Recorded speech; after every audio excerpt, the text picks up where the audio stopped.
आवाज खत्म होने से पहले एक भूत की तरह तेजी से एक आकृति दौड़ती हुई आई। आरव ने ध्यान से देखा। वह एक मध्यम आयु का पुरुष था, जिसका चेहरा पतला और नजरबाज की तरह तीखी और तेज थी। उसने अपने पैरों की उंगलियों से जमीन को कुछ बार छुआ और पास आ गया। आरव हैरान रह गया। चाहे शारीरिक कौशल हो या आभा, यह मध्यम आयु का व्यक्ति आंगन में मौजूद सभी लोगों से कहीं ज्यादा शक्तिशाली था। जन्मजात गुरु। जय! मध्यम आयु के व्यक्ति का हाथ, जो पहले उसकी पीठ के पीछे छिपा था, अचानक बाहर निकला। साथ में एक स्पष्ट तलवार की आवाज आई। एक ठंडी आभा वाली लंबी तलवार आरव के चेहरे की ओर बढ़ी।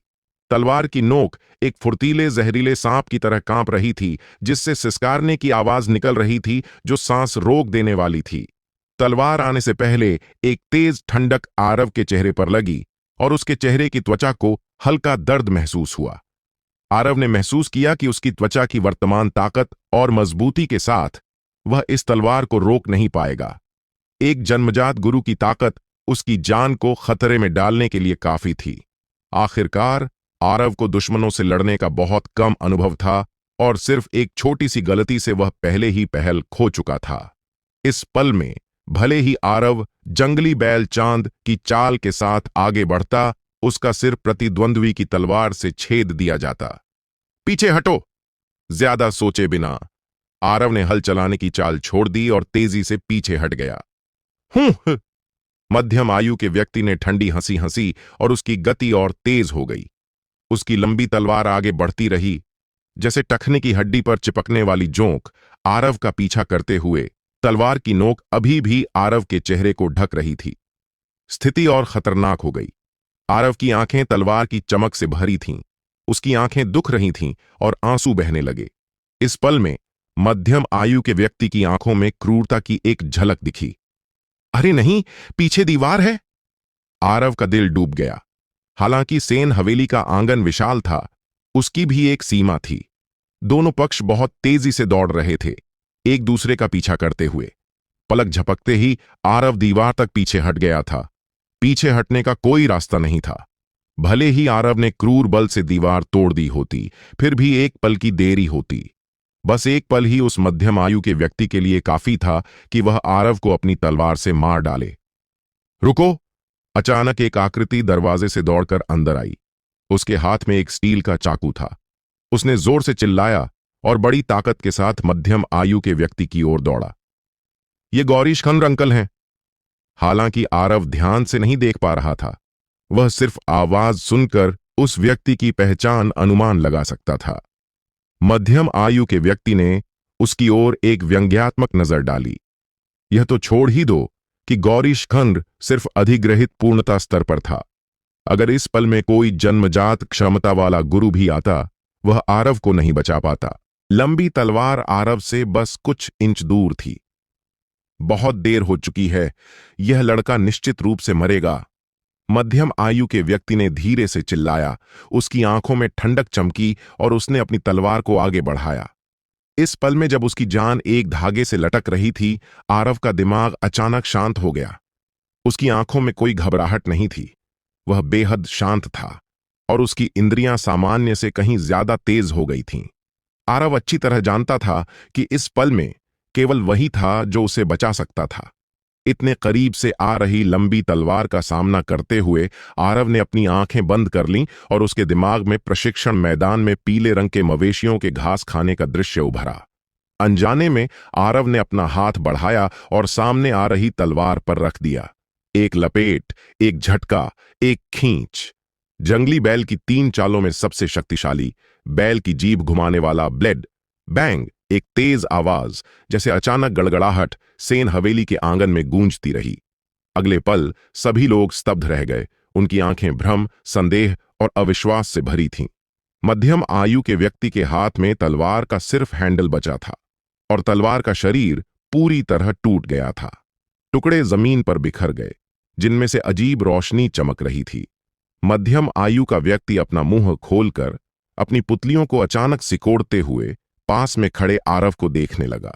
उसने हमला जारी रखने के बजाय कुछ कदम पीछे हट लिया और सतर्क दिखने लगा। आरव ने अपनी आंखें खोलीं, थोड़ा हांफते हुए, कुछ भ्रमित दिख रहा था। बच गया। उस पल में आरव ने वास्तव में मौत का एहसास किया था। अब तक आरव को अभी भी थोड़ा अवास्तविक लग रहा था। एक हल्की हवा चली और उसे पता ही नहीं चला कि उसकी पीठ पहले ही भीग चुकी थी और वह डर के मारे ठंडे पसीने में तरबतर हो गया था। चलो। इस पल में गौरीशखंड की आवाज आरव के कानों में गूंजी और फिर किसी ने उसका हाथ खींचा। आरव ने अनजाने में गौरीशखंड के साथ सेन हवेली से बाहर निकल गया। सेन हवेली के लोगों की तो बात ही छोड़ दें, आरव खुद भी एक पल के लिए प्रतिक्रिया नहीं कर पाया। उसका दिमाग उलझन में था और वह सिर्फ सिर झुकाकर गौरीश खन्नर अंकल के पीछे चलता रहा। रास्ते में गौरीश खन्नर की नजरें हमेशा आरव पर टिकी रहीं। इससे पहले आरव के प्रतिहार महल छोड़ने के कुछ समय बाद देवनाथ ने उसे बताया था कि दूसरा युवा मालिक कुछ अजीब लग रहा था और शायद वह सेन परिवार से न्याय मांगने गया था। इसलिए उसने उसे दूसरा युवा मालिक की रक्षा के लिए जाने को कहा। जब वह सेन हवेली पहुंचा तो उसने मध्यम आयु के व्यक्ति को आरव पर हमला करते देखा। गौरीशखंड की नजर बहुत तेज थी और वह एक नजर में बता सकता था कि वह व्यक्ति एक जन्मजात गुरु था। वह बिल्कुल नहीं समझ पा रहा था कि आरव जैसे कमजोर विद्वान पर ऐसा जन्मजात गुरु क्यों हमला करेगा। उस समय स्थिति बहुत गंभीर थी और उसके पास सोचने का समय नहीं था। वह सिर्फ पहले कार्रवाई कर सकता था ताकि आरव को बचाया जा सके। इसके बाद गौरीशखंड ने एक ऐसा दृश्य देखा जो सभी को हैरान कर देने वाला था। गौरीशखंड की नजर आरव की हथेली पर टिकी रही। उसका दिमाग उलझन से भरा था। उसने सोचा, क्या दूसरा युवा मालिक कोई दस्ताने जैसा सुरक्षात्मक गियर पहने हुए है? फिर भी एक जन्मजात गुरु की तलवार को टुकड़े टुकड़े करने के लिए कितनी ताकत चाहिए होगी? गौरीशखंड को सबसे ज्यादा हैरानी इस बात की थी कि आरव में मार्शल आर्ट्स का अभ्यास करने का कोई लक्षण नहीं दिखता था और उसका शरीर पहले से भी ज्यादा पतला लग रहा था। अजीब। गौरीशखंड के दिमाग में एक विचार आया और उसने आरव को परखने का फैसला किया। इसलिए उसने अपनी हथेली ढीली की, अपने शरीर को फैलाया और धीरे धीरे अपनी गति बढ़ाई। आरव ने सिर झुकाया, अनमना सा, यह नहीं जानते हुए कि वह क्या सोच रहा था, लेकिन बस अनजाने में गौरीशखंड का पीछा करता रहा। कुछ समय बाद गौरीशखंड और दूसरा व्यक्ति प्रतिहार महल वापस लौट आए। इस समय गौरीशखंड के माथे पर पसीना था, उसकी छाती उभर रही थी और उसकी आंखों में हैरानी साफ दिख रही थी। रास्ते में उसने 3 बार अपनी गति बढ़ाई और अंत में उसने अपनी सीमा तक पहुंच गया, लेकिन आरव फिर भी उसके ठीक पीछे रहा। सबसे डरावनी बात यह थी कि आरव सामान्य दिख रहा था। उसकी सांस स्थिर थी और यह साफ था कि उसके पास अभी भी कुछ ताकत बची थी। प्रतिहार महल पहुंचने के बाद आरव धीरे धीरे होश में आया। वास्तव में आरव दूसरों से कम हैरान नहीं था। हालांकि आरव को हल्का सा एहसास था कि ग्रेट बंजर के 12 दानव राजाओं की गुप्त पुस्तक असाधारण थी। उसे सचमुच नहीं पता था कि केवल 3 महीने के अभ्यास के बाद यह इतनी शक्तिशाली होगी। आरव ने अपनी हथेली को देखा, पूरी तरह ठीक हो गया। जब वह जीवन और मृत्यु के कगार पर था, आरव ने बैल की जीभ घुमाने वाली ब्लेड तकनीक में महारत हासिल कर ली थी। आरव बहुत खुश था। थोड़ा सोचने के बाद उसने रोशनी को यह खबर बताई और थोड़ा दिखावा किया। अचानक आरव को कुछ महसूस हुआ और उसने सिर उठाकर देखा तो गौरीशखंड उसे अजीब भाव से घूर रहा था। क्या हुआ गौरीशखंड अंकल? आरव ने पूछा।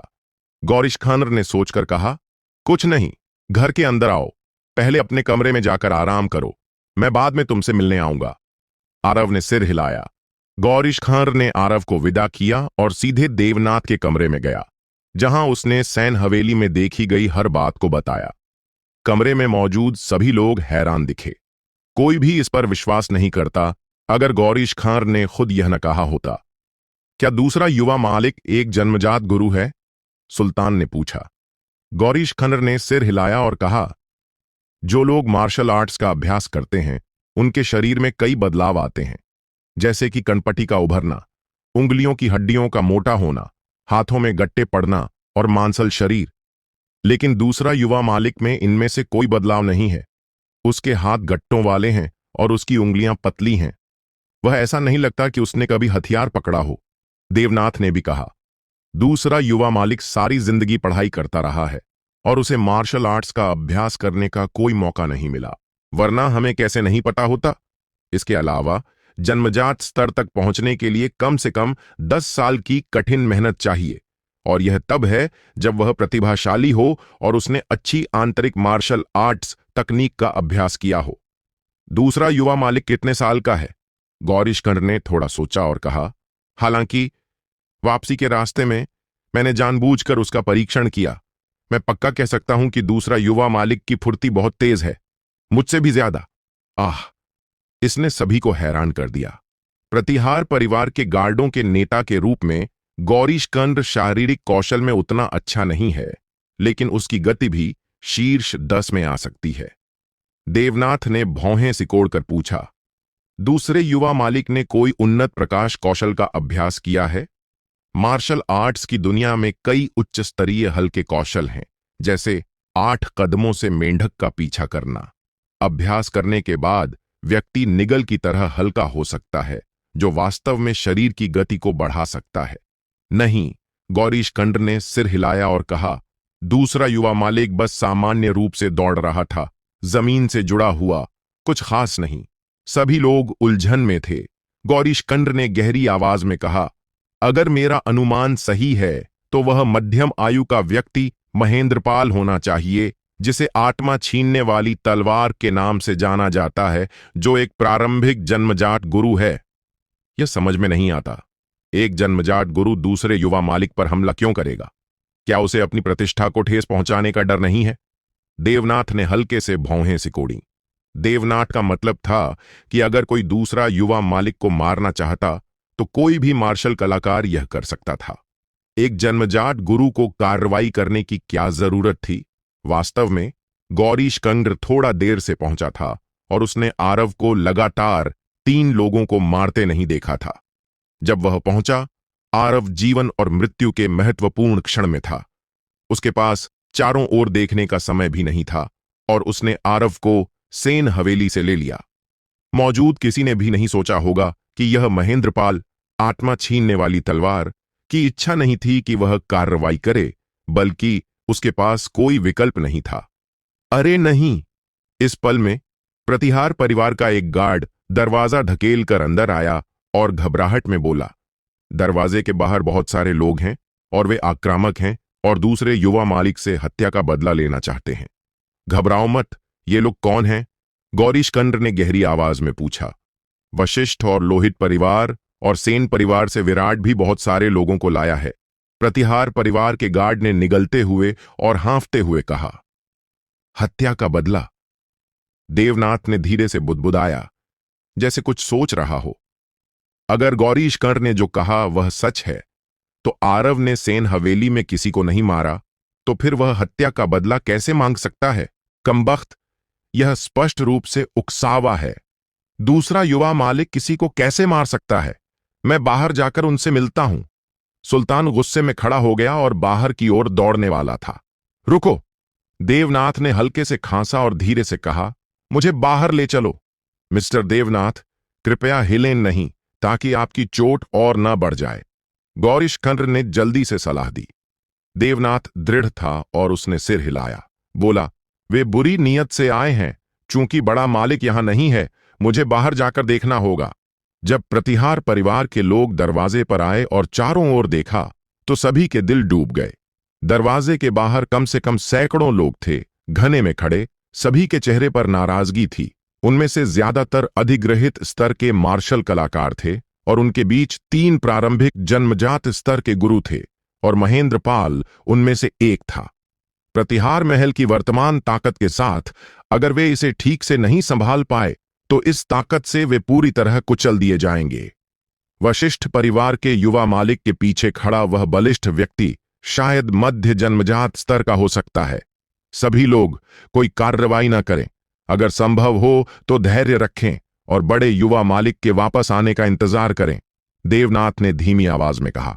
प्रतिहार महल के सभी लोग चौंक गए। मध्य जन्मजात स्तर, गौरीशंकर ने भी धीरे से कहा।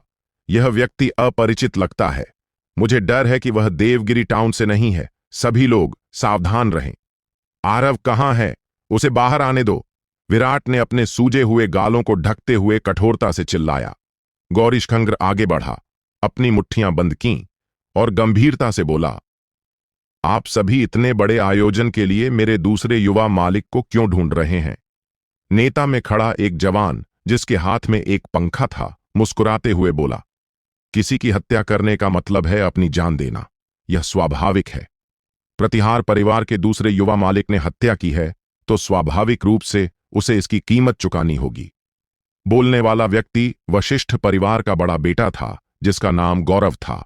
वह अधिग्रहित पूर्णता स्तर पर पहुंच चुका था और देवगिरी टाउन में बहुत प्रसिद्ध था। उसके बगल में खड़ा था लोहित परिवार का युवा मालिक कुणाल। बकवास! सुल्तान ने गौरव की ओर इशारा किया और गाली दी। अगर जान की कीमत चुकानी है तो पहले मेरे भाई सोमनाथ की जान की कीमत चुकाओ। देवनाथ ने कई बार जोर से खांसा और हांफते हुए कहा, आप कहते हैं कि मेरे दूसरे बेटे ने 3 लोगों की हत्या की है। आपके पास क्या सबूत है? हाँ हाँ, विराट ने क्रूरता से हंसी और कहा, बूढ़े, आरव ने हत्या की। सेन हवेली में मौजूद सभी लोगों ने इसे अपनी आंखों से देखा। बोलते हुए सेन हवेली के लोगों ने राहुल और अन्य लोगों के शवों को पीछे से उठाकर लाया। हालांकि ये 3 लोग बहुत पहले मर चुके थे। उनकी आंखें अभी भी खुली थीं और उनमें डर भरा था। यह साफ था कि मरने से पहले उनके दिमाग को बहुत बड़ा झटका लगा था। गौरीश खंड और अन्य लोग इन 3 लोगों की मौत को देखकर हैरान रह गए। बहुत क्रूर। 2 लोगों की छाती में एक मोटे हथियार से छेद किया गया था और तीसरे की छाती ढह गई थी और उसकी सारी हड्डियां टूट गई थीं। देवनाथ ने चारों ओर नजर दौड़ाई। उसका चेहरा अपरिवर्तित रहा। उसने सिर हिलाया और कहा, किसी पर इल्जाम लगाने का बहाना ढूंढना आसान है। देवगिरी टाउन में सभी जानते हैं कि मेरा दूसरा युवा मालिक एक विद्वान है। वह इन 3 अधिग्रहित गुरुओं को कैसे मार सकता था? बकवास बंद करो। गौरव ने अपना पंखा खोला और ठंडे स्वर में कहा, अगर प्रतिहार परिवार ने लोग नहीं सौंपे तो तुम सब आज मर जाओगे। मैंने मारा।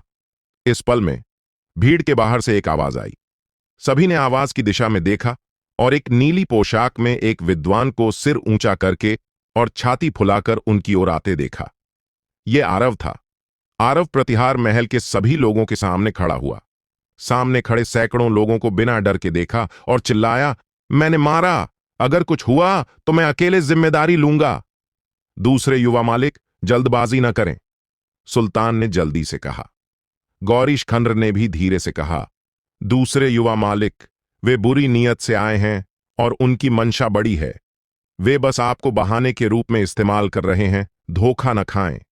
हाय हाय, कुणाल ने अजीब तरह से हंसी और कहा, चूंकि प्रतिहार परिवार के दूसरे युवा मालिक ने स्वीकार कर लिया है, यह मामला और आसान नहीं हो सकता। उसे मेरे पास लाओ। दूसरे युवा मालिक की रक्षा करो।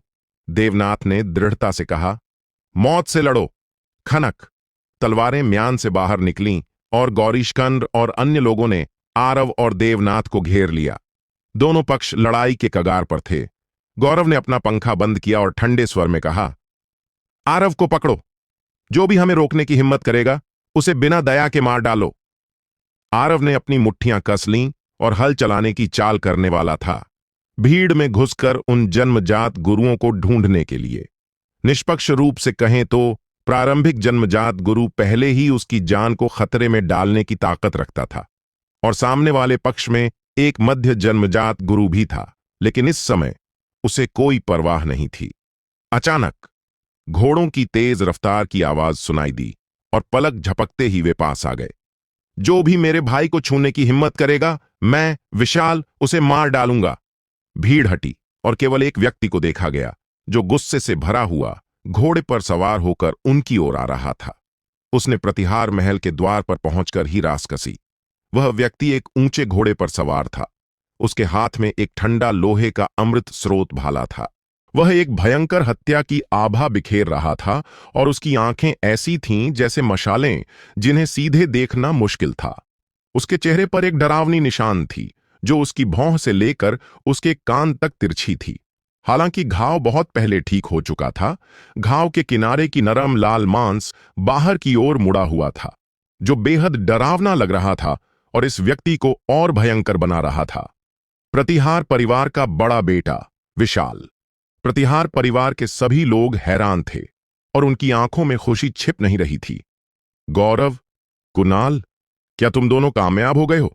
तुम अभी भी मेरे प्रतिहार परिवार के लिए परेशानी खड़ी करने की हिम्मत करते हो? हाँ।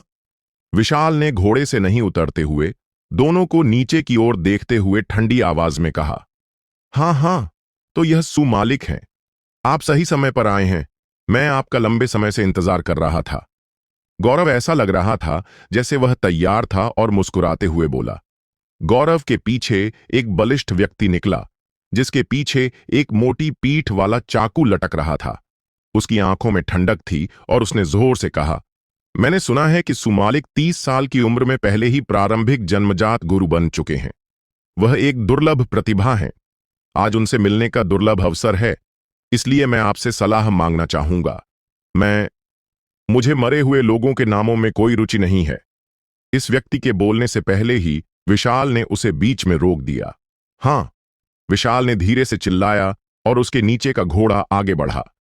पलक झपकते ही वह उस बलिष्ठ व्यक्ति के सामने था और उसने अपना भाला आगे बढ़ाया।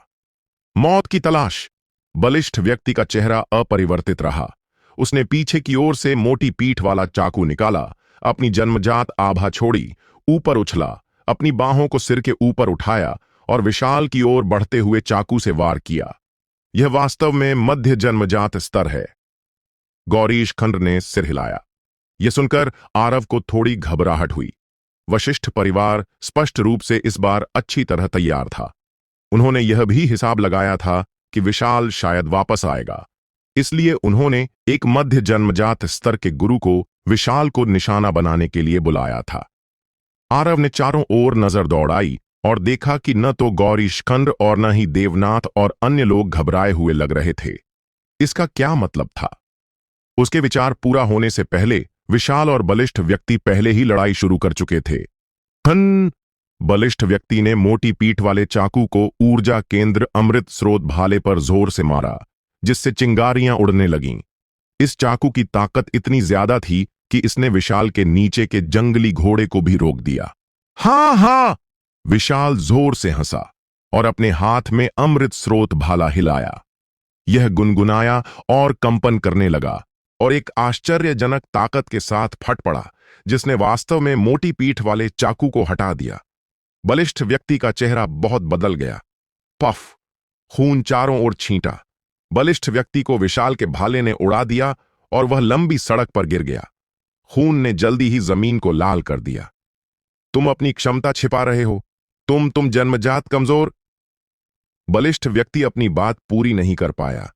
उसके मुंह से खून उबल पड़ा और यह साफ था कि वह जीवित नहीं रहने वाला था। सभी लोग हैरान थे। किसी ने नहीं सोचा था कि केवल एक राउंड की लड़ाई के बाद एक मध्य जन्मजात गुरु को विशाल ने एक ही भाले से मार डाला। सबसे डरावनी बात वह थी जो बलिष्ठ व्यक्ति ने मरने से पहले कही थी।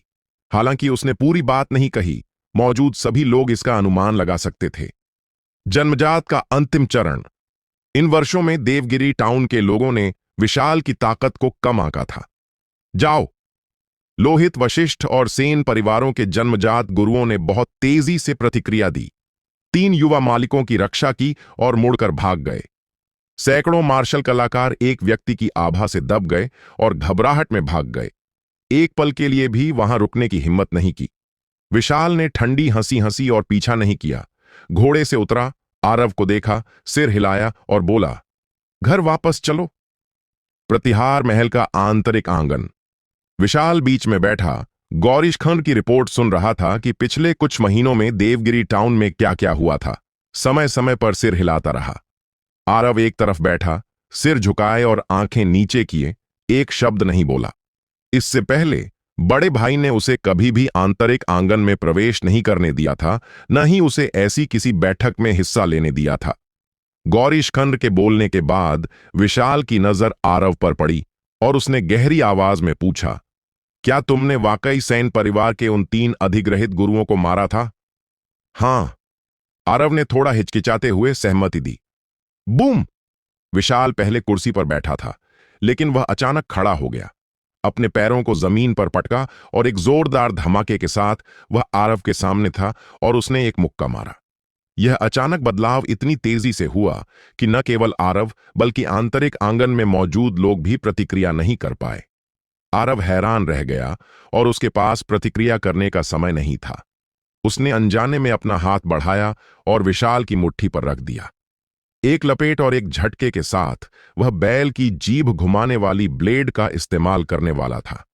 अचानक आरव के दिमाग में वह दृश्य उभरा जहां उसने सेन हवेली के आंगन में जन्मजात गुरु की तलवार को कुचल दिया था। आरव ने बैल की जीभ घुमाने वाली ब्लेड की आधी शक्ति का उपयोग किया था जब उसने जल्दी से रुक गया। बैंग, मुट्ठी और हथेली टकराए, जिससे एक जोरदार धमाका हुआ और आरव के नीचे की कुर्सी टूटकर चकनाचूर हो गई। इस ताकत के प्रभाव से आरव ने अपना संतुलन खो दिया और जमीन पर गिरने वाला था जब उसने अनजाने में हल चलाने की चाल की ताकत छोड़ी। आरव का शरीर नीचे झुका और वह लगभग जमीन पर लेट गया, लेकिन उसके पैर बिल्कुल नहीं हिले और वे गहरे जमीन में धंस गए। आरव ने अपनी कमर, पेट और पैरों से एक साथ ताकत लगाई और खड़ा हो गया। यह चाल वाकई में शक्तिशाली थी और आंतरिक आंगन में मौजूद सभी लोग तुरंत आश्चर्य से भर गए। विशाल की आंखों में उत्साह चमका। उसने बार बार सिर हिलाया और जोर से हंसा। अच्छा, अच्छा, अच्छा मारा। आरव जानता था कि उसके बड़े भाई ने अब भी जो किया वह उसे परखने के लिए था। जब उनकी मुट्ठियां टकराईं, उसने साफ महसूस किया कि उसका बड़ा भाई अपनी ताकत को रोक रहा था। बेशक आरव ने भी अपनी पूरी ताकत का इस्तेमाल नहीं किया और अस्थायी रूप से रुक गया। बैल की जीभ घुमाने वाली ब्लेड की ताकत को देखने के बाद आरव ने इसे अपने बड़े भाई पर इस्तेमाल करने की हिम्मत नहीं की। आरव, वापस जाकर आराम करो। अपनी प्रसिद्धि खोना तुम्हारे लिए कुछ भी नहीं है। दुनिया में बहुत सारी अच्छी लड़कियां हैं, इसे दिल पर मत लो। रिया जल्द ही कन्नौज शहर से वापस आएगी। जब समय हो तो उसके साथ ज्यादा समय बिताओ। रिया आरव की छोटी बहन है, उससे 2 साल छोटी। उसे भी विशाल ने छोटी उम्र में पढ़ाई के लिए कन्नौज शहर भेजा था। आरव ने मुस्कुराकर सहमति दी और जाने के लिए मुड़ा। विशाल ने आरव की पीठ को जाते हुए जटिल भावों के साथ देखा और लंबे समय तक चुप रहा। युवा मालिक, गौरीशखंड्र ने धीरे से पुकारा। विशाल होश में आया और सोच में डूबकर बोला, आरव ने शायद कोई आंतरिक कौशल का अभ्यास नहीं किया है। उसने अब भी जो हमला किया वह पूरी तरह शारीरिक ताकत पर निर्भर था। मैंने सुना है कि कुछ लोग जन्म से ही बहुत ताकतवर होते हैं। मुझे लगता है कि दूसरा युवा मालिक उनमें से एक है। गौरीशखंड्र खुश दिखा। विशाल मुस्कुराया और बोला, यह सिर्फ उसकी अपार ताकत नहीं है। जब मैंने अभी आरव के साथ अभ्यास किया तो मेरी बांह में वास्तव में मरोड़ और दर्द महसूस हुआ। मुझे लगता है कि इस लड़के ने अपनी ताकत को रोक लिया। सुल्तान ने कहा, चूंकि दूसरे युवा मालिक में ऐसी क्षमता है तो क्यों न उसे प्रतिहार परिवार की उत्पत्ति और हमारी योजनाओं के बारे में बता दें। नहीं, विशाल ने निर्णायक रूप से सिर हिलाया। मैंने पहले आरव को मार्शल आर्ट्स का अभ्यास करने की अनुमति नहीं दी, क्योंकि मैं नहीं चाहता था कि वह इसमें शामिल हो। मैं, विशाल, जीने की योजना नहीं बनाता, लेकिन आरव और रिया को कोई परेशानी नहीं होनी चाहिए। इस मामले का फिर से जिक्र करने की जरूरत नहीं है। देवनाथ ने धीरे से आह भरी। मैंने दूसरे युवा मालिक को बड़ा होते देखा है। उसकी बुद्धिमत्ता के साथ वह बहुत पहले समस्या को भांप चुका होगा। जब तक हम उसे नहीं बताते, उसे नहीं पता चलेगा। प्रतिहार परिवार 15 साल पहले देवगिरी टाउन आया था। उस समय केवल देवनाथ, गौरीशखंड्र और कुछ अन्य लोग थे। विशाल 15 साल का था, आरव 2 साल का था और रिया अभी अभी पैदा हुई थी। उस साल उनके माता पिता की मृत्यु हो गई थी। प्रतिहार परिवार के अनुसार वे कन्नौज पहाड़ों से गुजरते समय एक जानवरों की भीड़ में फंस गए थे और बहुत सारे लोग मारे गए थे, जिनमें उनके माता पिता भी शामिल थे। इन वर्षों में आरव को इस कथन पर हमेशा संदेह रहा था। आरव महसूस कर सकता था कि उसके बड़े भाई और प्रतिहार परिवार दोनों ही उससे और उसकी बहन से बहुत सारी बातें छिपा रहे थे, न सिर्फ उनके माता पिता की मृत्यु का कारण। शुरुआत में उसके बड़े भाई ने उसे हवेली दी थी, नाम मात्र के लिए, ताकि वह शांति से पढ़ाई कर सके। लेकिन आरव उस समय जानता था कि उसका बड़ा भाई बस उसे दूर करना चाहता था। आरव ने कठिन मेहनत से पढ़ाई की और शाही परीक्षाएं पास कीं, इस उम्मीद में कि वह एक दिन अपने बड़े भाई की मदद कर सके। दुर्भाग्यवश हवेली वापस लौटने के बाद आरव ने धीरे धीरे चीजों को समझ लिया। चूंकि उसका बड़ा भाई बोलने को तैयार नहीं था, उसे जबरदस्ती करने की जरूरत नहीं थी। जब तक वह पर्याप्त मजबूत था, वह किसी भी संकट को सुरक्षित रूप से पार कर लेगा। आरव प्रशिक्षण मैदान में दाखिल हुआ। रोशनी आलस्य से नीले पत्थर पर बैठी थी, सामने देख रही थी, जैसे कि उसने आरव को आते हुए नहीं देखा। मैंने बैल की जीभ घुमाने वाली ब्लेड चाल में महारत हासिल कर ली है, आरव ने कहा। रोशनी ने हम कहा। उसका रवैया ठंडा था। आरव जानता था कि रोशनी से यह जवाब मिलना पहले से ही एक बड़ी तारीफ थी। अंदर जाकर अभ्यास करो। रोशनी ने पास में रखे एक लकड़ी के बैरल की ओर इशारा किया। यह लकड़ी का बैरल कुछ समय से प्रशिक्षण मैदान में रखा था और यह हमेशा खाली रहा था। आरव को नहीं पता था कि इसका क्या उपयोग है। अब लकड़ी का बैरल काले और चिपचिपे तरल से भरा था, जिसमें से तेज औषधीय सुगंध आ रही थी। तो यह मेरे अभ्यास के लिए है। आरव ने ज्यादा नहीं सोचा और सीधे उसमें कूद गया। हिस्सा जैसे ही वह बैरल में कूदा, आरव ने ठंडी हवा में सांस ली और उसका चेहरा बदल गया। ठंड, बहुत ठंड। हालांकि कुछ सांसों के भीतर आरव को लगा कि उसके हाथ और पैर जम गए थे। उसके बालों और दाढ़ी पर बर्फ की एक परत जम गई थी। उसका चेहरा नीला पड़ गया था, उसके होंठ बैंगनी हो गए थे और उसका शरीर अनियंत्रित रूप से कांप रहा था। ये ये क्या है? आरव ने कांपती आवाज में पूछा। रोशनी ने शांति से कहा, अगर तुम बर्दाश्त नहीं कर सकते तो बाहर निकल आओ। आरव वाकई में और बर्दाश्त नहीं कर सकता था। उसे लगा कि अगर वह बैरल में और डूबा रहा तो वह जमकर मर सकता था। आरव बस खड़ा हुआ और बाहर कूदने वाला था, लेकिन अचानक उसने रोशनी की आंखों में तिरस्कार की झलक देखी। वह गुस्सा हो गया और दांत पीसकर वापस बैठ गया। केवल कुछ दर्जन सांसों के बाद ठंडक काटने वाली थी और दवा की उत्तेजना के तहत आरव की चेतना धुंधली होने लगी। आरव के दिमाग में रोशनी के शब्द उभरे, अगर तुम इस विधि का अभ्यास करना चाहते हो तो तुम्हें अकल्पनीय खतरों का सामना करना पड़ेगा और तुम किसी भी समय अपनी जान गंवा सकते हो। मुझसे तुम्हें बचाने की उम्मीद मत रखना। आरव को एहसास हुआ कि भले ही वह यहां जमकर मर जाए, रोशनी उसे नहीं बचाएगी। आरव ने अपनी आंखें बंद कर लीं, अपने शरीर की ठंडक को अनदेखा करने की पूरी कोशिश की और अपनी त्वचा को मजबूत करने के लिए सांस लेने की विधि का अभ्यास किया। सांस अंदर और बाहर। अचानक आरव के दिमाग में कई लंबे और गहरे शास्त्र दौड़ गए। रोशनी की आवाज गूंजी, शारीरिक मजबूती का अध्याय केवल एक शास्त्र है। मुझे पता था कि तुम्हारी कोई नींव नहीं है, इसलिए मैंने इसे 2 हिस्सों में बांट दिया, त्वचा मजबूती का अध्याय और मांस मजबूती का अध्याय। यह मांस मजबूती का अध्याय है। आज से तुम्हें इन्हें एक साथ जोड़कर अभ्यास करना होगा। मांस को मजबूत करने की सांस लेने की विधि स्टोन भालू डेमन किंग से ली गई है। भालुओं का मांस और खून मोटा होता है, उनकी प्रकृति धीमी होती है और उनका रूप भव्य होता है। उनके पास अपनी गर्दन उठाने की ताकत, अपनी बाहों को फैलाने की शक्ति, गुफा से भागने की शक्ति और बाघ से लड़ने की भयंकरता होती है। दोनों सांस लेने की विधियों को मिलाकर शारीरिक मजबूती का शास्त्र बनता है। जैसे ही रोशनी बोल रही थी, उसने आरव को सांस लेने का तरीका सिखाया। धीरे धीरे आरव को एहसास हुआ और उसकी सांसें लंबी और धीमी हो गईं। हर सांस के साथ लकड़ी के बैरल में मौजूद औषधीय तरल का सार लगातार छिद्रों के माध्यम से शरीर में प्रवेश करता था, त्वचा को धोता था और मांस और खून को पोषण देता था। यह अभ्यास का तरीका मांस और खून को खाने और फिर उसे परिष्कृत करने की तुलना में अधिक प्रत्यक्ष और प्रभावी था। आरव को ऐसा लग रहा था जैसे वह महसूस कर सकता है कि उसका मांस और खून और भरा हुआ हो रहा था, उसकी त्वचा और मजबूत और सख्त हो रही थी और उसका शरीर पहले से कहीं ज्यादा मजबूत लग रहा था। अगर आरव इस पल में अपनी आंखें खोलता तो वह एक बेहद चौंकाने वाला दृश्य देखता। लकड़ी के बैरल में काला और चिपचिपा औषधीय तरल एक विशाल भंवर बन गया था और आरव उस भंवर के बीच में तैर रहा था।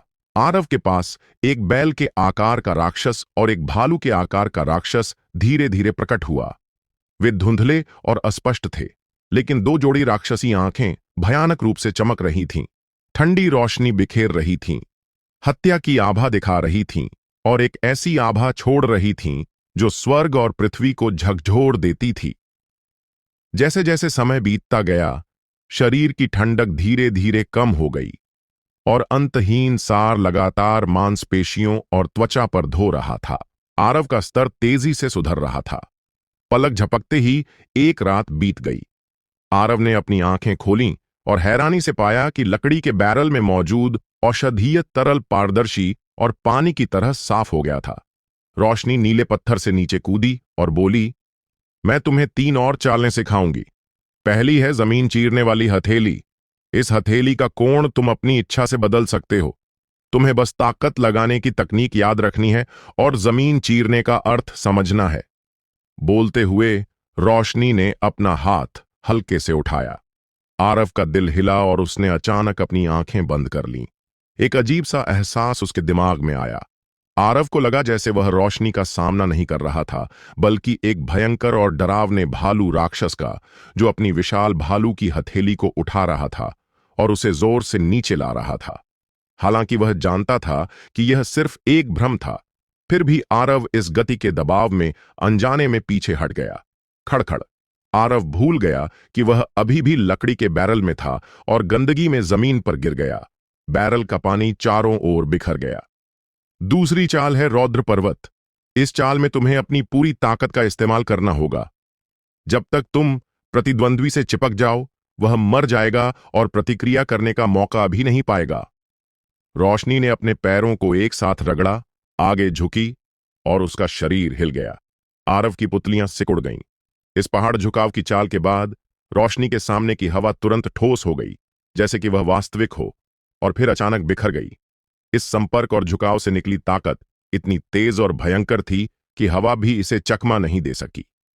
तीसरी चाल, मांस और खून का जीवाश्म। थोड़ा रुकने के बाद रोशनी ने कहा, यह चाल ग्रेट बंजर के 12 दानव राजाओं की गुप्त पुस्तक से एक रक्षात्मक विधि है। इसे एक मानसिक विधि माना जा सकता है। एक बार इसमें महारत हासिल कर ली जाए तो तुम्हारा मांस और खून तुरंत पत्थर में बदल सकता है, अविनाशी हो जाता है और किसी भी प्रभाव से होने वाली क्षति को कम करता है।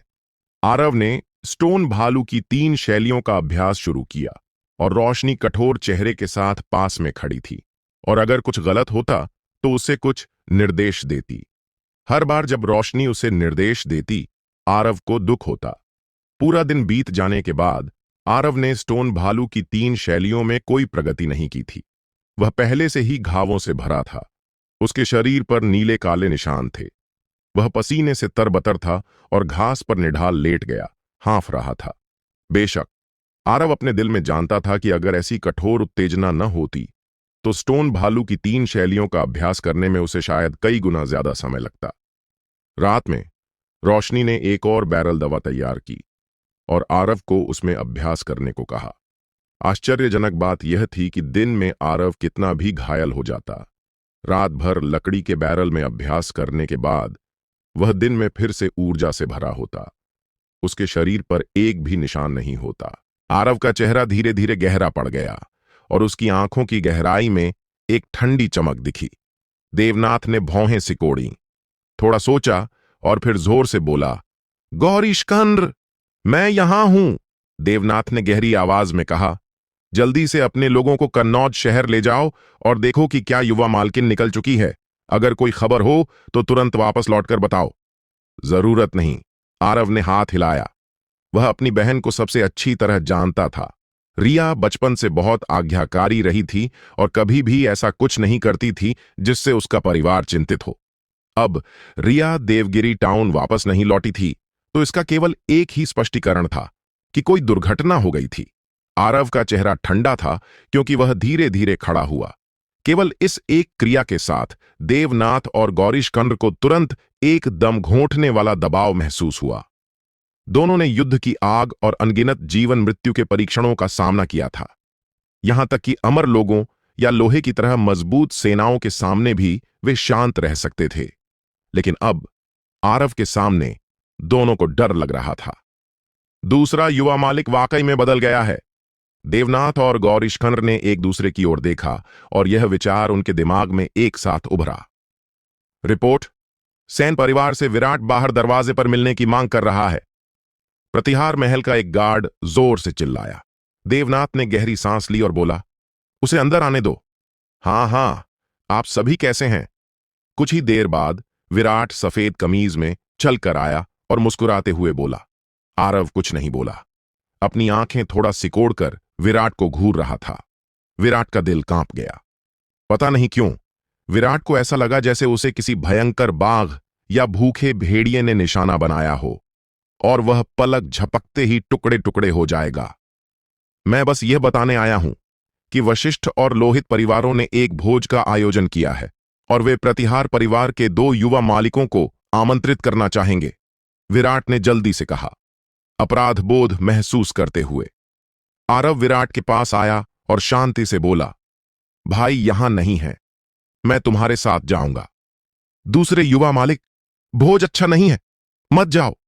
गौरी शकंद्र जल्दी से आगे बढ़ा और आरव के कान में फुसफुसाया। आरव ने बगल में देखा। गौरी शकंद्र ने सिर झुकाया और दांत पीसकर कहा, दूसरे युवा मालिक, मैं आपके साथ जाऊंगा। रिया गायब थी, लेकिन वशिष्ठ परिवार ने अचानक विशाल और आरव को भोज के लिए आमंत्रित किया। यह स्पष्ट रूप से एक घात भोज था और वहां जाने का मतलब जीवित न बचना था। हालांकि वह यह बर्दाश्त नहीं कर सकता था कि दूसरा युवा मालिक अकेले खतरे में जाए। गौरीशकंद्र, युवा गौरव ने पहले ही कहा है कि केवल प्रतिहार परिवार के 2 युवा मालिकों को आमंत्रित किया गया है। किसी और को साथ आने की अनुमति नहीं है, वरना। विराट ने अपनी बात पूरी नहीं की, लेकिन धमकी स्पष्ट थी। अगले 3 महीनों तक आरव दिन में गायों को मारता और मांस खाता, स्टोन भालू की 3 चालों का अभ्यास करता और रात में लकड़ी के बैरल में घुस जाता, औषधीय तरल की उत्तेजना के तहत सांस लेता और छोड़ता। आरव ने दांत पीसकर दिन रात कठिन प्रशिक्षण के माध्यम से डटकर मेहनत की। इस लगभग क्रूर प्रशिक्षण वातावरण में आरव की शारीरिक मजबूती के शास्त्र की समझ गहरी होती गई और उसने जमीन चीरने वाली हथेली और पीठ से टकराने की चाल में छोटी सी सफलता हासिल की। केवल मांस और खून के जीवाश्म की तकनीक का बहुत कम प्रभाव हुआ। आरव की त्वचा धीरे धीरे शुरू में जंगली बैल की 3 शैलियों का अभ्यास करने के दौरान रूखी होने से चिकनी और नाजुक होने की ओर बढ़ी। यह प्रकृति में वापसी की प्रक्रिया थी। ये जेड की तरह सफेद दिखती थी, लेकिन पहले से कहीं ज्यादा सख्त थी। आरव का शरीर धीरे धीरे मजबूत होता गया। उसका मांस और खून और भरा हुआ हो गया और वह काफी लंबा हो गया। 17 साल की उम्र में वह पहले से ही 7 फीट से ज्यादा लंबा था, लगभग रोशनी जितना। 3 महीने पहले आरव ने सेन हवेली में अपनी ताकत आजमाई थी और उसे एक तलवार लगी थी। हालांकि उसे कोई बाहरी चोट नहीं आई थी, तलवार में निहित ताकत ने उसकी मांसपेशियों को नुकसान पहुंचाया था और लंबे समय तक दर्द रहा था। और अब आरव ने अनुमान लगाया कि अगर उसे फिर से अधिग्रहित पूर्णता स्तर तक पहुंचा हुआ गुरु तलवार से मारता तो उसे कोई दर्द नहीं होता। शारीरिक मजबूती के शास्त्र के आधे साल के अभ्यास के बाद यह शरीर किसी साधारण तलवार से कम नहीं था। बेशक शारीरिक मजबूती के अध्याय का अभ्यास करने से होने वाले बदलाव सिर्फ यही नहीं थे। ताकत में वृद्धि, गति में वृद्धि और उसकी आंखों में तीक्ष्णता ने आरव को पूरी तरह बदल दिया था। उस सुबह आरव प्रशिक्षण मैदान से बाहर निकला, एक हरे रंग की कमीज पहनी और ठीक से तैयार होकर प्रतिहार महल की ओर बढ़ा। तारीख के अनुसार रिया को आज वापस आना चाहिए था। चाहे वह आरव हो, विशाल हो या प्रतिहार परिवार के अन्य लोग, सभी इस छोटी बहन की बहुत देखभाल करते थे, डरते थे कि कहीं उसे कोई अन्याय न सहना पड़े। जल्द ही आरव प्रतिहार महल पहुंच गया। दूसरा युवा मालिक वापस आ गया।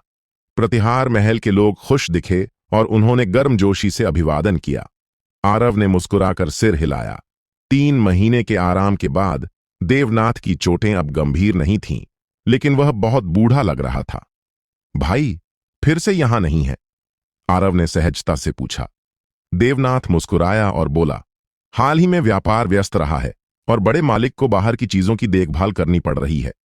वह आज वापस नहीं आएंगे। आरव और देवनाथ हॉल में बातें कर रहे थे, रिया के वापस आने का इंतजार कर रहे थे। 1 घंटा, 2 घंटे, दोपहर बीत चुकी थी। कन्नौज शहर देवगिरी टाउन से ज्यादा दूर नहीं है और इसमें ज्यादा से ज्यादा 1 घंटे की पैदल यात्रा लगती है, लेकिन रिया अभी भी वापस नहीं आई थी। रास्ता दिखाओ, आरव ने हल्के से कहा।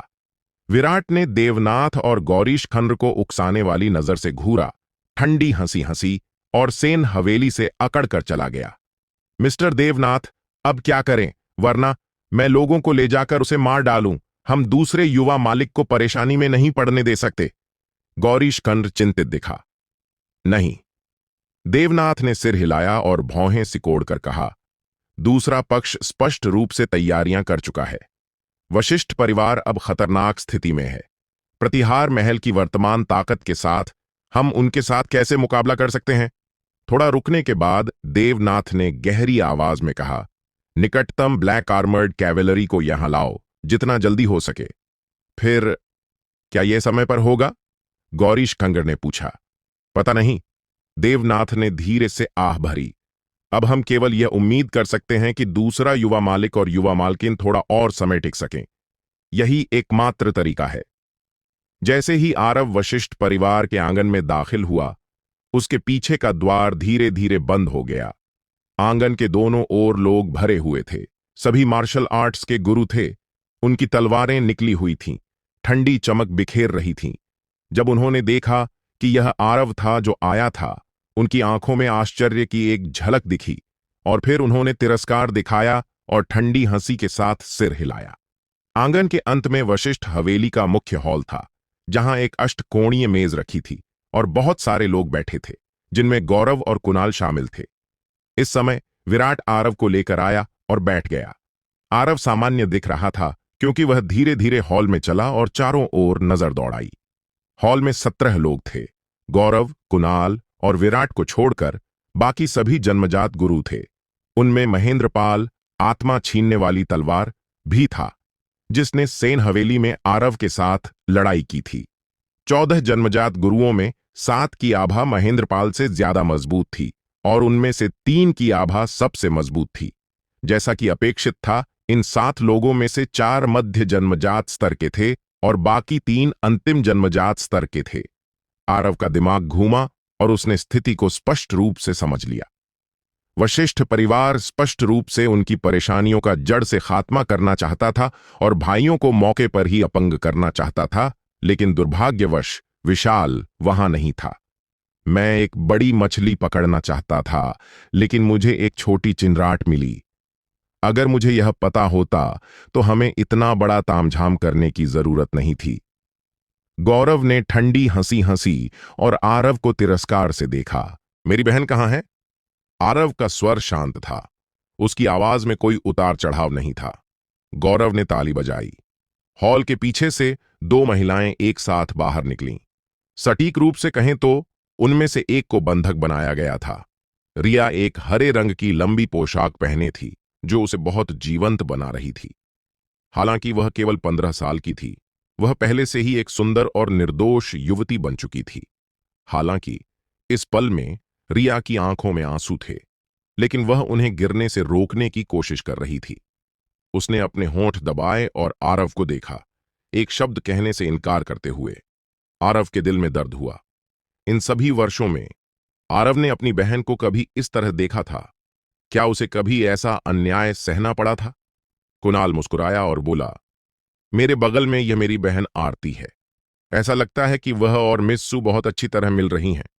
रिया के बगल में खड़ी महिला ने हल्के से मुस्कुराया, रिया को खींचकर बैठाया, अपनी उंगलियों के बीच एक तेज खंजर लहराया और धीरे से बोली, रो मत बहन, मैं तुम्हारे नाखून काटने में मदद करूंगी। बोलते हुए आरती ने रिया की कांपती उंगलियों को खींचा और खंजर को उसकी उंगलियों के सिरों पर हल्के से फिसलाया। आह! आरती ने धीरे से चिल्लाया और देखा कि रिया की उंगलियों के सिरे से खून की एक बूंद निकल रही थी। लाल रंग चकाचौंध करने वाला था। बहन, अपनी उंगलियां मत हिलाओ। सौभाग्य से मैंने अभी ध्यान रखा, वरना तुम्हारी उंगलियां कट जाती। आरती अभी भी मुस्कुरा रही थी, जैसे एक सांप। आरव नहीं हिला। यह आरती कोई कमजोर महिला नहीं थी, वह भी अधिग्रहित कौशल की गुरु थी। आरव और आरती के बीच एक अष्टकोणीय मेज थी, जिस पर 4 मध्य जन्मजात लोग, 3 अंतिम जन्मजात लोग बैठे थे और 7 प्रारंभिक जन्मजात लोग आरव के दोनों ओर खड़े थे। आरव के पास लोगों को बचाने का कोई तरीका नहीं था। ठीक है, ठीक है, ठीक है। इस पल में अष्टकोणीय मेज के बीच में बैठा एक 50 साल का व्यक्ति धीरे धीरे ताली बजाने लगा। और सिर हिलाकर बोला, वह गर्जन भरा सीना और शांत चेहरा रखता है। वाकई में एक प्रतिभाशाली व्यक्ति है। गौरव, यह कोई छोटी बात नहीं है। सिर्फ इस तरह के चरित्र के आधार पर वह हमारे इस भोज की मेजबानी के लायक है। गौरव ने होंठ बिचकाए। मैं विश्वामित्र हूं, वशिष्ठ परिवार का वर्तमान मुखिया। 50 साल के व्यक्ति ने अपनी बाईं ओर इशारा किया और बोला, यह लक्ष्मण सिंह है, लोहित परिवार का मुखिया। और यह। विश्वामित्र ने फिर दाईं ओर देखा और गहरी आवाज में बोला, यह कन्नौज शहर के महान नायक जगदेव हैं, जिन्हें थंडर ब्लेड के नाम से भी जाना जाता है। 3 महीने पहले विशाल के हाथों मरने वाला उनका जूनियर सह प्रशिक्षु था। तीनों ही जन्मजात के अंतिम चरण में थे। आरव का चेहरा शांत रहा और उसने धीरे से कहा, मार्शल आर्ट्स की दुनिया में दुश्मनी परिवार वालों को नुकसान नहीं पहुंचानी चाहिए। कृपया उस व्यक्ति को छोड़ दें। मैं, आरव, आपके साथ रहूंगा। हाँ, तुम तो बस एक नीच व्यक्ति हो, कुणाल ने हंसते हुए डांटा। गौरव ने व्यंग्य करते हुए कहा, अगर तुम्हारा भाई विशाल आता तो ठीक था, लेकिन तुम इसके लायक नहीं हो। भाई, जल्दी चले जाओ। रिया ने अभी कुछ शब्द बोले थे कि आरती ने उसके होंठ ढक दिए और वह केवल सिसकने की आवाज निकाल पाई। वह अपने आंसुओं को रोक नहीं पाई और वे उसके गालों पर लुढ़कने लगे। विश्वामित्र ने आह भरी, मैं तुम युवाओं के साथ बहस नहीं करना चाहता था। मुझे डर था कि मेरी प्रतिष्ठा को ठेस पहुंचेगी, लेकिन मेरे पास कोई विकल्प नहीं है, क्योंकि तुम्हारा प्रतिहार परिवार बहुत घमंडी है। आरव की आंखों में तिरस्कार की चमक दिखी।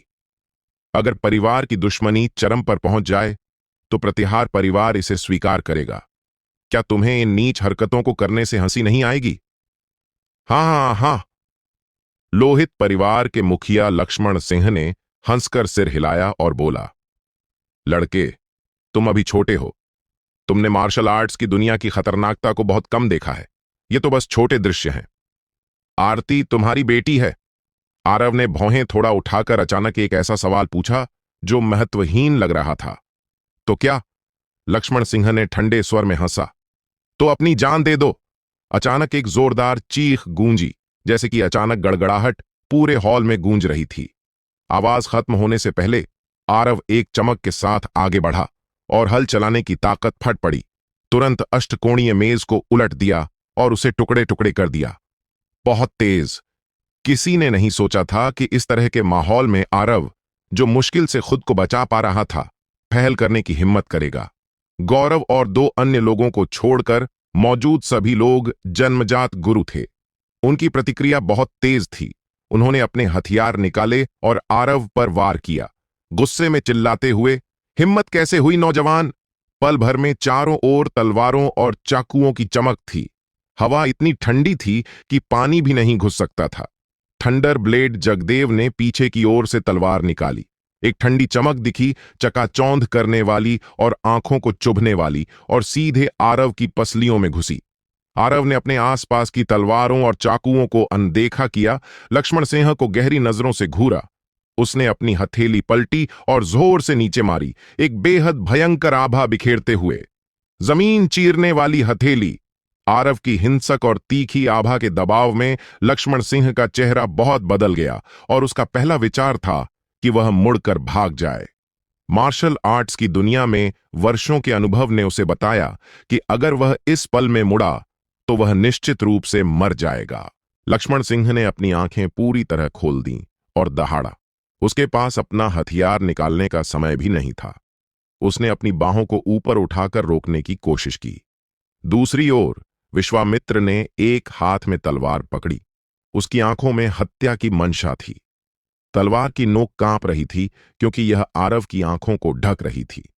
विश्वामित्र ने सुना था कि आरव के पास एक तरह का क्षैतिज प्रशिक्षण कुंग फू है, लेकिन चाहे कोई भी क्षैतिज प्रशिक्षण कुंग फू हो, यह आंखों तक नहीं पहुंच सकता था।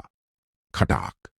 हड्डी टूटने की एक डरावनी आवाज सुनाई दी और लक्ष्मण सिंह दर्द से चीखा। उसकी दोनों बाहें वास्तव में आरव की हथेली से टूट गई थीं। टूटी हुई हड्डियां मांस को भेद कर बाहर निकल आई थीं, जो चौंकाने वाला था। जन्मजात के अंतिम चरण का एक गुरु आरव के एक ही वार को नहीं झेल सका। सभी के चेहरे डर से पीले पड़ गए। जमीन चीरने वाली हथेली के बाद आरव आगे बढ़ा। उसने लक्ष्मण सिंह का गला पकड़ा और उसे अपनी हथेली में कैद कर लिया।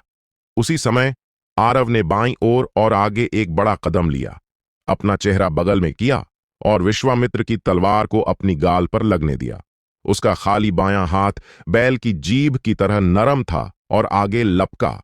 विश्वामित्र की तलवार आरव के गाल में घुसी, लेकिन यह पार नहीं हुई, बल्कि इसे भारी प्रतिरोध का सामना करना पड़ा और तलवार मुड़ गई। हिस्सा, इस लड़के का क्षैतिज प्रशिक्षण कौशल इतना मजबूत है। विश्वामित्र हैरान था। उसे लगा कि कुछ गलत है और वह जल्दी से पीछे हट गया। इस पल में आरव की हथेली विश्वामित्र की उस बांह पर टिकी जिसे वह वापस खींचने में नाकाम रहा। एक लपेट, एक झटका, एक खींच, पफ, हर जगह खून और मांस उड़ रहा था। विश्वामित्र की बांह आरव की हथेली से टुकड़े टुकड़े हो गई और उसके कंधे से खींच ली गई। विश्वामित्र जमीन पर गिर गया। अपनी टूटी बांह से बहते खून को देखा। उसकी आंखें डर से भरी थीं और उसने दिल दहला देने वाली चीख निकाली, बैंग बैंग बैंग। उसी समय आसपास की लगभग सभी तलवारें और चाकू आरव पर गिरे और चमड़े पर मार पड़ने की तरह उछल गए। हालांकि आरव के कपड़े टुकड़े टुकड़े हो गए थे, लेकिन खून की कोई चमक नहीं थी।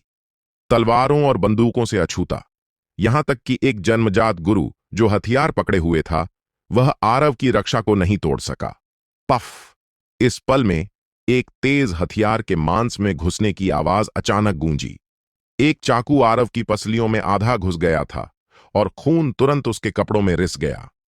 आरव और चाकू पकड़े हुए जगदेव दोनों एक पल के लिए स्तब्ध रह गए।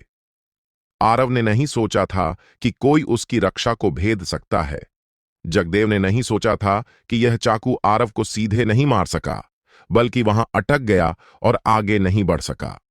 जगदेव को मार्शल आर्ट्स की दुनिया में थंडर ब्लेड का उपनाम इसलिए मिला था क्योंकि उनकी तलवारबाजी शानदार नहीं थी, बल्कि उनके हाथ में मौजूद चाकू में कुछ खास विशेषताएं थीं। यह बेहद तेज था और बाल काट सकता था और लोहे को मिट्टी की तरह काट सकता था। लेकिन वह कभी नहीं सोच सकता था कि जब थंडर ब्लेड आरव के शरीर में घुसी तो यह ऐसा था जैसे किसी जिद्दी पत्थर में घुस रही हो। प्रतिरोध और बड़ा होता गया और अंत में यह मांस में अटक गई। यह थी शारीरिक मजबूती के शास्त्र की भयावहता। जगदेव ने अपनी थंडर ब्लेड निकाली, कुछ कदम पीछे हट गया और हमला जारी नहीं रखा। जगदेव भी चिंतित था क्योंकि आरव ने अभी अभी विश्वामित्र की बांह को कुचल दिया था। इसके अलावा, हालांकि यह चाकू आरव को गंभीर रूप से घायल नहीं कर सका, इसने उसे चोटें दी थीं और धीरे धीरे खून बहने से आरव वशिष्ठ परिवार का दरवाजा नहीं छोड़ पाएगा। रुको, रुको! आरती और आरव ने एक साथ बोला। आरव के हमले शुरू करने से लेकर अब तक केवल कुछ सांसें बीती थीं। यार्ड में कुशल लड़ाके अभी अभी दरवाजे पर पहुंचे थे। जब तक आरती ने प्रतिक्रिया दी, तब तक उसके पिता पहले ही आरव के हाथों में थे। आरती ने खंजर को रिया के बर्फ जैसे सफेद गले पर रखा और नाजुक ढंग से चिल्लाई, मेरे पिता को छोड़ दो! आरव ने लक्ष्मण सिंह का गला दबाया। बाद वाले की बाहें टूट चुकी थीं और उसके पास विरोध करने की कोई ताकत नहीं थी। उसका चेहरा बैंगनी पड़ गया था और वह एक कर्कश आवाज निकाल रहा था, अगर तुम मेरी बहन को छोड़ दोगी तो मैं उसे छोड़ दूंगा, आरव ने हल्के से कहा। जैसे ही उसने लक्ष्मण सिंह की पहचान की थी, आरव ने अपना फैसला कर लिया था। रिया को सीधे बचाना मुश्किल था। अगर कोई गलती हुई तो रिया मर जाएगी। आरव यह जोखिम नहीं ले सकता था, लेकिन पहले ही पल में गर्जन भरे तरीकों से लक्ष्मण सिंह को पकड़ना अपेक्षाकृत आसान था। आरव, मुझे मजबूर मत करो। अगर मेरा हाथ हिल गया तो तुम्हारी बहन के चेहरे पर एक और घाव हो जाएगा। आरती का खंजर रिया की आंखों के सामने कांप रहा था। आरव मुस्कुराया। उसने अपने छोटे सफेद दांत दिखाए। अगर तुमने उसे छूने की हिम्मत की तो मैं तुम्हारे पूरे लोहित परिवार को कत्ल कर दूंगा। आरव का स्वर बहुत शांत था। यह धमकी की तरह नहीं था, बल्कि एक बयान की तरह था, जिसमें एक निर्विवाद, भयंकर और क्रूर प्रभुत्व झलक रहा था। आरती का दिल कांप गया। आरव का स्वर और नजर उसे असहज कर रहे थे। उसे आरव की क्षमता पर कोई संदेह नहीं था। उसके अभी के प्रदर्शन को देखते हुए, एक बार अगर आरव यहां से निकल गया तो वशिष्ठ और लोहित परिवारों को कभी शांति नहीं मिलेगी। यह एक ऐसा चरित्र है जो विशाल से भी ज्यादा भयानक और क्रूर है। हमने आखिर किसे नाराज किया? हमने उसे क्यों उकसाया? आरती को पछतावा हुआ। दोनों पक्ष एक गतिरोध में थे और सभी देख सकते थे कि आरती बहुत उलझन में थी और परेशान थी। आरती ने अनजाने में सिर घुमाया और अपने भाई कुणाल की ओर देखा। मदद मांगना चाहती थी। कुणाल बोलने ही वाला था कि उसका चेहरा बहुत बदल गया। उसकी आंखों में अनंत डर था। कुणाल पूरी तरह डर गया था। यह मूल रूप से प्रतिहार भाइयों के लिए एक घात भोज था और जीत निश्चित थी, लेकिन अप्रत्याशित रूप से पलक झपकते ही 3 अंतिम जन्मजात गुरुओं में से एक मर गया और एक घायल हो गया। केवल जगदेव अकेला बचा था। रिया का शरीर हल्के से कांप रहा था। वह धीरे से सिसक रही थी और आरव को अवाक देख रही थी। उसकी आंखों में थोड़ा डर, थोड़ा अजनबीपन और थोड़ा घबराहट थी। आरव की आंखें नरम हो गईं, उसके चेहरे पर मुस्कान आई और उसने अपने शरीर से एक कपड़ा फाड़ा और रिया की आंखों पर धीरे से ढक दिया। इसे कुछ बार लपेटा और कसकर बांध दिया। डर मत, मैं तुम्हें घर ले जाऊंगा, आरव ने अपनी बहन के कान में फुसफुसाया। जगदेव ने यह दृश्य देखा, लेकिन जल्दबाजी में कार्रवाई नहीं की। इसके बजाय वह शांत हो गया। अगर आरव ने अकेले इस जगह से भागने का फैसला किया होता तो जगदेव का मानना था कि आंगन में सैकड़ों अधिग्रहित मार्शल कलाकारों की मदद से भी उसे निश्चित रूप से नहीं रोका जा सकता था। इसके बाद जगदेव तुरंत कन्नौज शहर लौट जाता और अपने परिवार को देवगिरी टाउन से जितना दूर हो सकता उतना दूर ले जाता, ताकि आरव के बदले से बचा जा सके। लेकिन अब आरव जितना रिया की परवाह करता था, उतनी ही कम उसकी इस जगह से जिंदा निकलने की संभावना थी। आरव के लिए रिया न केवल एक बोझ थी, बल्कि उसकी कमजोर कड़ी भी थी। घबराओ मत सब लोग, इस लड़के को अभी मेरे द्वारा चोट लगी है और वह ज्यादा देर तक टिक नहीं पाएगा। तुम सब बाद में उस महिला पर पूरी ताकत से हमला करो। जगदेव ने ठंडी हंसी हंसी। मौजूद सभी लोग अनुभवी थे और इन शब्दों को सुनकर वे जगदेव की मंशा समझ गए। वास्तव में आरव की पसलियों पर लगी चोट दूसरों के अनुमान से कहीं हल्की थी। अगर आरव घाव को देख सकता तो वह हैरान हो जाता कि घाव के आसपास की मांसपेशियां पत्थर में बदल गई थीं और खून बहना बंद हो गया था। मांस और खून का जीवाश्म न केवल आरव की रक्षा को बढ़ाता था, बल्कि खून बहने को रोकने और शारीरिक ताकत को अधिकतम संरक्षित करने का प्रभाव भी रखता था। शुरू करो। कुणाल के अजीब भाव को देखकर आरती का दिल तुरंत डूब गया। उसने अपने खंजर पर जोर दिया, रिया के गले में घुसाने की कोशिश की। तुम्हें कोई मौका नहीं मिलेगा। यह आखिरी वाक्य था जो आरती ने सुना। आरती ने महसूस किया कि उसकी कलाई को कसकर पकड़ लिया गया था, लगभग कुचल दिया गया था। उसे नहीं पता था कि आरव कब उसके पास आ गया था। वह एक ऐसी आंखों की जोड़ी थी जो दिल को दहला देती थी, जिसमें ठंडी हत्या की आभा थी। बैंग! आरती को आरव ने लात मारकर उड़ा दिया और वह हवा में ही मर गई। यह बदलाव इतनी जल्दी हुआ कि मौजूद किसी के पास प्रतिक्रिया करने का समय नहीं था। जिस पल आरती ने बगल में देखा, आरव ने अपनी उंगलियों से जोर लगाया। लक्ष्मण सिंह का गला कुचल दिया, हल चलाने का कदम उठाया, आरती के सामने पहुंच गया और रिया को बचा लिया। जगदेव ने आदेश दिया और सभी लोग दहाड़ते हुए आगे बढ़े। आरव ने रिया को अपनी बाहों में पकड़ा, जोर से पीछे हटा और अपने पीछे मौजूद अधिग्रहित मार्शल कलाकारों का सामना अपनी पीठ से किया। Bang bang bang! हवा में खून की धुंध छा गई। टूटी हुई भुजाएं और टांगें चारों ओर उड़ रही थीं और टूटी हुई तलवारें जमीन पर बिखर गई थीं। पहाड़ से टकराना, शरीर की सारी ताकत एक पल में फट पड़ती है। स्टोन भालू की 3 शैलियों में अंतिम हत्यारा चाल। आरव के पीछे खड़े सभी लोग उड़ गए और कुछ तो मौके पर ही टुकड़े टुकड़े हो गए। भीड़ में एक दुखद खूनी रास्ता उभरा। हालांकि आरव ने ग्रेट बंजर के 12 दानव राजाओं की गुप्त पुस्तक का अभ्यास केवल आधे साल तक किया था और उसने केवल पहला अध्याय ही पढ़ा था, उसकी शारीरिक ताकत पहले ही एक भयावह स्तर तक पहुंच चुकी थी। यहां तक कि अगर वह स्थिर खड़ा रहता तो साधारण अधिग्रहित और जन्मजात गुरु उसे बिल्कुल चोट नहीं पहुंचा सकते थे। जगदेव आरव को चोट पहुंचा सका था, पूरी तरह से उसके हाथ में मौजूद थंडर ब्लेड के कारण, रौद्र पर्वत की ताकत की मदद से। यहां तक कि अधिग्रहित मार्शल आर्ट्स के गुरु भी आरव के सामने मुर्गियों और कुत्तों की तरह थे और एक भी वार को नहीं झेल सकते थे। इस बार आरव 10 फीट से ज्यादा उड़ गया था इससे पहले कि वह अंततः रुका। जगदेव के नेतृत्व में एक दर्जन से ज्यादा जन्मजात गुरु करीब से उसका पीछा कर रहे थे और पहले ही पास पहुंच चुके थे। तलवार की ऊर्जा और चाकू की चमक इतनी तेज थी कि वह चकाचौंध कर रही थी। सबसे महत्वपूर्ण बात यह थी कि ये सभी तलवारें और चाकू रिया पर निशाना साधे हुए थे। आरव के पास केवल एक जोड़ी हाथ थी, जो उसके सामने आ रहे 10 से ज्यादा हथियारों को नहीं रोक सकती थी। आरव की आंखों में एक क्रूर चमक दिखी। वह मुड़ा, अपनी पीठ को जन्मजात गुरुओं की ओर किया और रिया को बचाने के लिए फिर से आगे बढ़ा। उसने अपने बाएं हाथ से जमीन चीरने वाली हथेली को घुमाया और अपने दाहिने हाथ से बैल की जीभ घुमाने वाली ब्लेड की हत्यारी चाल का इस्तेमाल किया। पफ! जमीन चीरने वाली हथेली से कोई नहीं बच सकता था। आरव का दाहिना हाथ नरम दिख रहा था, लेकिन जब उसने इसे हवा में लहराया तो उसने दर्जनों हथियारों को टुकड़े टुकड़े कर दिया और उन्हें जमीन पर बिखेर दिया। एक पल के लिए आरव की गति भरी थी, जैसे एक आदमखोर जानवर। उसकी तीक्ष्णता को कोई रोक नहीं सकता था। स्विश!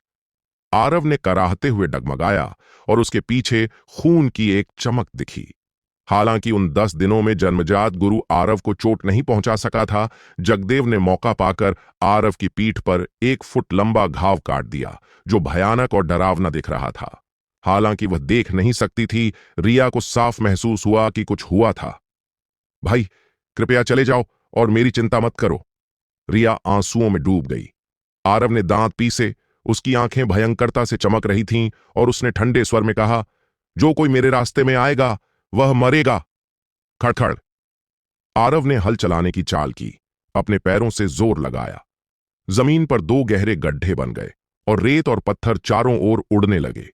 ये रेत और पत्थर भी हल चलाने की ताकत लिए हुए थे और वे भीड़ में टकराए, जिससे भारी नुकसान हुआ। कई टूटे हुए हथियार भी आरव ने भीड़ में लात मारकर फेंक दिए।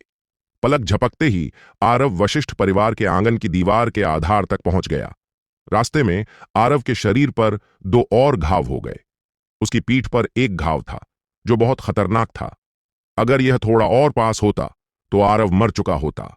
इस पल तक आरव ने वास्तव में शारीरिक मजबूती के शास्त्र की ताकत को महसूस किया और धीरे धीरे पिछले 3 महीनों तक काले औषधीय तरल में डूबने के फायदों को समझा। अगर कोई और होता तो वह अब तक थक कर चूर हो चुका होता और उसकी ऊर्जा खत्म हो चुकी होती। हालांकि आरव के शरीर पर लगे घाव उतने गंभीर नहीं थे जितने वे दिखते थे। हर घाव पत्थर में बदलना शुरू हो गया था और ऊर्जा और खून का नुकसान ज्यादा नहीं था। बेशक अगर आरव मांस और खून के जीवाश्म की तकनीक में महारत हासिल कर लेता तो जगदेव उसे थंडर ब्लेड के साथ भी चोट नहीं पहुंचा पाता। आरव ने रिया को अपनी पीठ के पीछे बचाया, दीवार से टकराया। उसकी फटी हुई नीली कमीज पहले ही खून से लाल हो चुकी थी। उसने अपने चारों ओर इकट्ठा हुए लोगों को देखा। उसकी आंखें मशालों की तरह थीं। उसकी भौहें हत्या की मंशा से भरी थीं और उसमें कोई डर नहीं था। जैसे ही सभी ने आरव की स्थिति देखी, वे उसकी मंशा समझ गए। रिया को दीवार की ओर पीठ करके पीछे से खतरा कम था और आरव का दबाव बहुत कम हो गया था, इसलिए वह कई गुरुओं से सीधे मुकाबला कर सकता था। जब तक आरव नहीं गिरता, कोई भी रिया को चोट नहीं पहुंचा सकता था। वह ज्यादा देर तक नहीं टिकेगा, उसे मार डालो, जगदेव ने चिल्लाया और आगे बढ़ा। आरव ने अपनी आंखें सिकोड़ी और जगदेव को घूरा, जो उसकी ओर बढ़ रहा था। सभी लोगों में केवल जगदेव ही उसके लिए सबसे बड़ा खतरा था, या सटीक रूप से कहें तो जगदेव के हाथ में थंडर ब्लेड। स्विश! लंबी तलवार हवा में भयंकर गति के साथ आई। आरव ने दूसरों के हथियारों को अनदेखा किया, अचानक अपनी हथेली बढ़ाई और इसे सीधे थंडर तलवार पर रख दिया, लपेटा, झटका और खींचा। जगदेव का चेहरा बहुत बदल गया और एक चीख के साथ थंडर ब्लेड उसके हाथ से उड़ गई। अगर अन्य हथियार बैल की जीभ की ताकत से लपेटे जाते तो वे बहुत पहले टुकड़े टुकड़े हो गए होते, लेकिन थंडर ब्लेड बरकरार थी और आरव के हाथों में खींच ली गई। आरव ने चाकू को उल्टा पकड़ा और सामने की ओर बेतहाशा घुमाया ताकि आने वाले हथियारों को रोका जा सके। डींग डैंग डैंग! सभी आने वाले हथियार थंडर ब्लेड से 2 टुकड़ों में कट गए। अच्छा चाकू! आरव जोर से हंसा, एक कदम आगे बढ़ा और महेंद्रपाल की ओर चाकू से वार किया, जो उसकी ओर बढ़ रहा था। महेंद्रपाल की पुतलियां बहुत सिकुड़ गईं और उसके लिए चकमा देना बहुत देर हो चुकी थी। चाकू चमका और महेंद्रपाल आरव द्वारा दो हिस्सों में काट दिया गया और खून छींट गया। आरव ने कभी तलवारबाजी का अभ्यास नहीं किया था, लेकिन शारीरिक मजबूती का शास्त्र शारीरिक प्रशिक्षण के बारे में था। अगर शारीरिक ताकत पर्याप्त मजबूत हो और गति तेज हो, तो भले ही तलवार की तकनीक खामियों से भरी हो, यह फिर भी भारी नुकसान पहुंचा सकती थी। आरव ने चाकू से वार किया और किसी को प्रतिक्रिया करने का इंतजार किए बिना वह वापस अपनी जगह पर लौट गया और रिया के सामने खड़ा हो गया। जगदेव ने अपनी थंडर ब्लेड खो दी थी और हालांकि सामने अभी भी 100 से ज्यादा लोग थे, वे आरव के लिए ज्यादा खतरा नहीं थे। स्थिति सूक्ष्म रूप से बदल गई थी।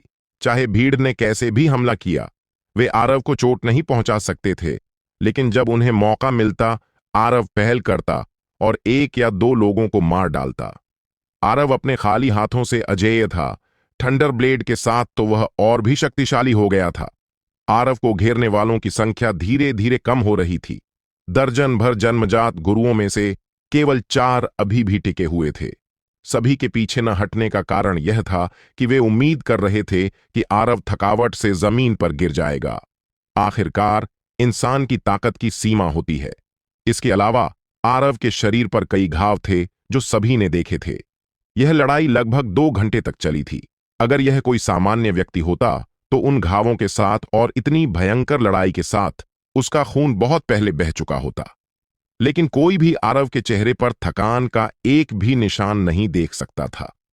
शुरुआत से अंत तक आरव की आंखों में भयंकर चमक कभी कम नहीं हुई, बल्कि और तेज हो गई और वह लड़ाई में और साहसी होता गया। पता नहीं कितना समय बीत गया था, लेकिन आरव ने एक व्यक्ति को गिराने के बाद अचानक रिया का हाथ पकड़ा और हत्या की मंशा के साथ धीरे धीरे भीड़ की ओर बढ़ा। आरव आगे बढ़ा, जबकि जगदेव और अन्य लोग डर से भरे हुए थे और अनजाने में पीछे हट गए। अचानक सभी को एहसास हुआ कि शिकारी कब शिकार बन गए, उन्हें पता ही नहीं चला। आरव ने सिर झुकाया, अपने हाथ में अभी भी खून टपक रहे लंबे चाकू को देखा और धीरे से बोला, तुम सब आज यहां से नहीं निकलने चाहिए।